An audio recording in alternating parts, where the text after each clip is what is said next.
ये पूरी कार्रवाई हमारी हुई क्या?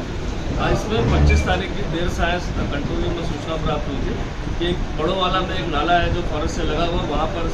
कुछ स्मेल से आ रही है बहुत सी। सूचना पर पुलिस टीम पहुंची थी और वहाँ पर जब सर्च किया तो देखा वहाँ पर 2 डेड बॉडी मिली थी और चूँकि देर साय का वक्त था, 2 डेड बॉडी को रिकवर करके मॉर्चरी में भिजवा दिया गया था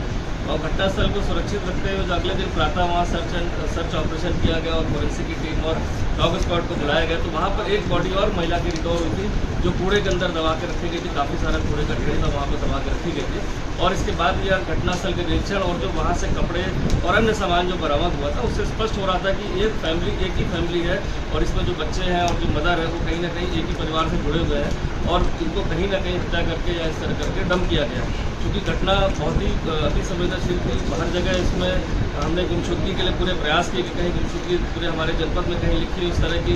आसपास के सरहदी जनपदों में खासकर जो हमारे वेस्टर्न यूपी के सब जगह हमारी ज़्यादा टीम व्यक्तिगत रूप से भेजी गई, लेकिन कहीं भी कोई इस तरह की गुमशुदगी जो मैच कर रही हो जिसमें गुमशुदगी काफ़ी थी, महिलाओं की थी, बच्चों की थी, लेकिन कोई ऐसा मैच नहीं हो रहा था जो इस उम्र से मेल खा रहा हो। इसके बाद हमारे द्वारा जो है वहाँ पर जब घटनास्थल का बारीकी का निरीक्षण किया गया तो वहाँ पर एक बस का एक टिकट मिला था जो जिसके नंबर वगैरह घिस गए थे, लेकिन उस सीरीज़ को देखते हुए हमने सारे कॉम्बिनेशन पर जो उसको ट्राई किया और ये पता चला कि एक बस जो नेटौर से चली थी वहाँ पर 2 लोग इसमें चढ़े थे जो एक थे और वो टिकट उन्हीं का प्रतीत होते हुए हमने पूरा अंदाज़ा लगाते हुए सीसीटीवी फुटेज बस स्टैंड के लिए तो वहाँ पर वो महिला और बच्चे एक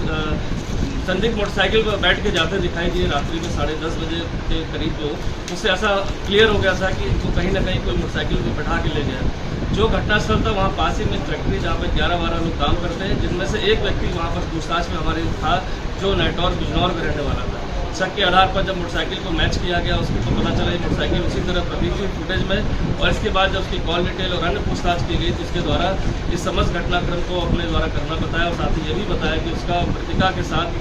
काफ़ी समय से संबंध था और उसका एक बच्चा भी अभी जो हुआ है रिसेंटली और साथ ही साथ मृतिका चूँकि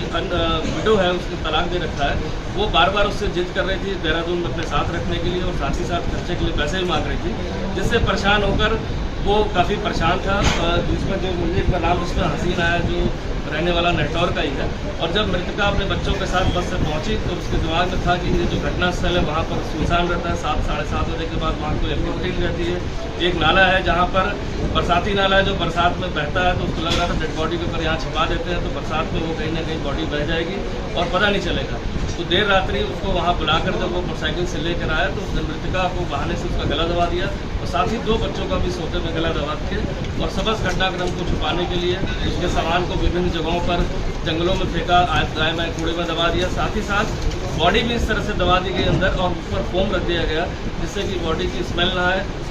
और बॉडी जल्दी गल जाए गर्मी के कारण और समस्त चीज़ों को करने के बाद वो अपने घर चला गया। मृतिका का मोबाइल उसने अपने पास छुपा कर रख लिया था जो उसके निशानदेही पर बरामद कर लिया गया। तो समस्त घटनाक्रम में जो इसमें हसीन नाम का जो अभियुक्त है उसकी गिरफ्तारी कर ली गई है। इसमें मुकदमा धारा 302 में पुलिस द्वारा दर्ज कर लिया गया है। साथ ही साथ जो साक्ष्य मिले सीसीटीवी फुटेज उनसे भी अब टैली हो गया है कि इसके द्वारा ही मृतका और उसके परिजन को बैठाकर परिवार को और इस तरह ले जाकर सुनसान जगह पर ले जाकर गला दबा कर हत्या करने के बाद सभी साक्ष्यों को मिटा दिया गया।